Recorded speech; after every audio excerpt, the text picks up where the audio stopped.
లైట్లు లేవు బాబు, ఏమీ లేవు అసలు.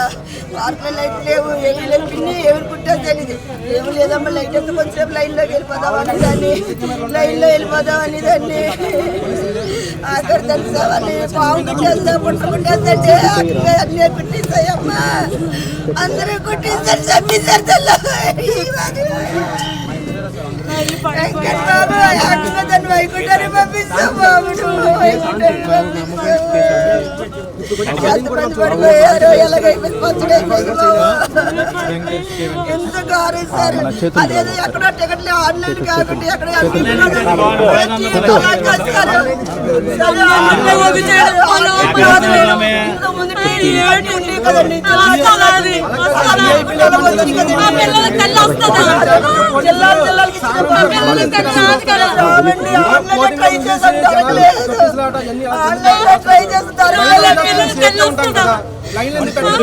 వంద మంది పెట్టేసి గేట్ వేసి ఇంకో 100 మంది పెట్టి గేట్ వేసి ఇంకో 100 మంది పెట్టేసి ఇలా వెళ్ళిపోయిన తర్వాత ఇంకో 100 మంది వదిలితే అలా కొద్దిగా 100 మంది వదిలి బాగా ప్రాబ్లం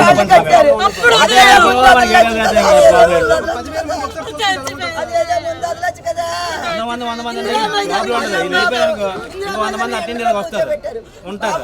ఇది వెళ్ళిపోయిన 100 మంది అక్కడ ఉంటారు కదా కొద్దిగా పంపించారు.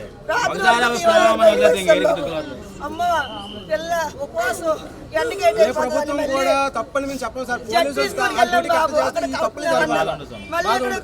పోలీసులు చేయకపోవడం వల్ల జరిగింది సార్. తెలుసా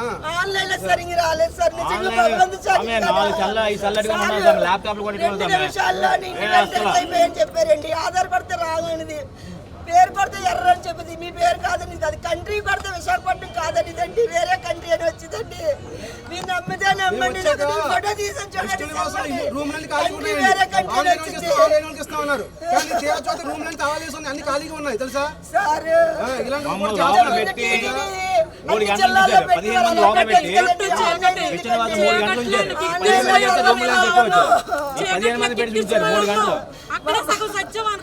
తల్లికి ఎలా చేస్తానండి, ఆ పిల్లని ఎలా చేస్తాను నేను? తల్లికి ఎలా చూపించాలి, ఆడికి భార్యని ఎలా చూపించాలి, నేను ఎలా చూపించాలి? ఎంత ఘోరం చేస్తుంది అనుకోలేదు వెంకన్న బాబు, నువ్వు ఎంత ఘోరం చేస్తావు అనుకోలేదు. 20 తీసుకెళ్ళండి, తీసుకొచ్చాను బాబు, తీసుకెళ్ళండి. అమ్మ మీ వాళ్ళు ఎవరు చనిపోయారు? మా ఆయన బాబు. ఎక్కడమ్మా? మాది నర్సీపట్నం. నాయుడు బాబు. నర్సీపట్నం వచ్చాడా మీరు? ఆయన నేను ఇక మా అబ్బాయి మా కోళ్ళ నలుగురు వచ్చామండి. నలుగురు దర్శనాలకు వెళ్ళాం బాబు. మంగళవారం బయలుదేరాం ఇంటి దగ్గర.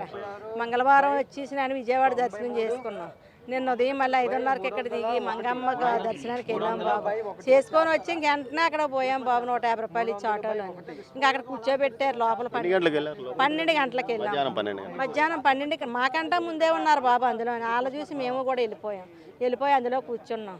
వాళ్ళు ఏమో అచ్చమారికి మవ్వ తొట్టుకొని చెప్పేవారు బాబు, 12 గంటలకు ఇప్పుతావు, 12 గంటలకు వదులుతావు అమ్మ, మీకు 5 గంటలకి టికెట్లు వస్తాయి, 5 గంటలకు టికెట్లు వస్తాయి అనేవారు. ఏదో వైర్లు కట్టుకుంటున్నారు బాబు.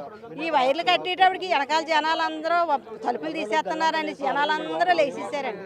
లేచేసి గేటు దోసిపోసారికి ఇంక జనాలందరూ ఒకరి మీద ఒకరు నన్ను ఇలా నడువొట్టుకొని చెయ్యి పట్టుకున్నాడండి. మరి ఇంక ఎలాగ జారిపోయిందో చెయ్యి జారగొడేసాడండి. మరి ఎలాగ పడిపోయాడో మనిషి. అతను చచ్చిపోయే వరకు 1 గంట వరకు నాకు తెలియలేదని అన్ని నెత్తుక్కుంటున్నాను. ఈ జనాలు ఎప్పుడైతే పడిపోయారో మళ్ళీ తలుపేసేసారండి. తలుపేసి లోపలగానే ఉండిపోయాడు కోసి బాబా అబావే వస్తాలే అని ఫోన్లు చేస్తాను. రింగ్ అవుతుంది తప్ప ఎత్తలేదు. రింగ్ చేయగా పోలీసు అతను ఒక అరగంట 30 గంట అయిపోయాక ఫోన్ చేసి ఫలానా హాస్పిటల్లో ఉన్నదమ్మా, మీ బాడీ చచ్చిపోయాడు, మీ ఆయన వచ్చేయండి అంటున్నాడండి. అలాగైంది బాబు. ఇది నేను చెప్పేది, నేను ఎవరితో చెప్పుకుండేది? నేను ఒకదాన్నే బాబు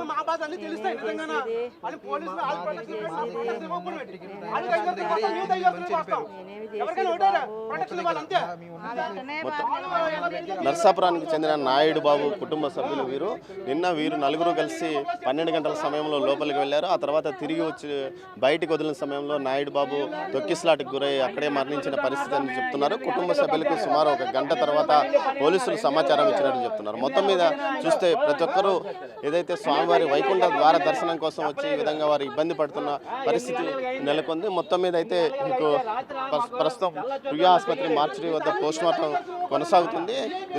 ఏదైతే సిపిఐ రామకృష్ణతో పాటు అదేవిధంగా స్థానిక చంద్రగిరి శాసనసభ్యుడు పులివర్తి నాని వారిని పరామర్శించారు. ప్రభుత్వం తరపున ఆర్థిక సహాయం కూడా అందే విధంగా కృషి చేస్తామంటూ కూడా వారికి హామీ ఇచ్చారు.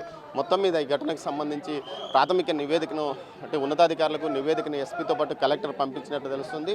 అయితే ఈ ఘటనకు సంబంధించి అక్కడ డ్యూటీలో ఉన్న అధికారుల మీద ఖచ్చితంగా చర్యలు తీసుకునే అవకాశం ఉందని తెలుస్తుంది. దీంతోపాటు ఏదైతే సీఎం చంద్రబాబు నాయుడు వచ్చిన రివ్యూలో సమీక్షలో వీరికి ఒక ఆర్థిక సహాయాన్ని కూడా ప్రకటించే అవకాశం ఉంది. కెమెరా పర్సన్ పురుషోత్తంతో దామోదర్, తిరుపతి నుంచి.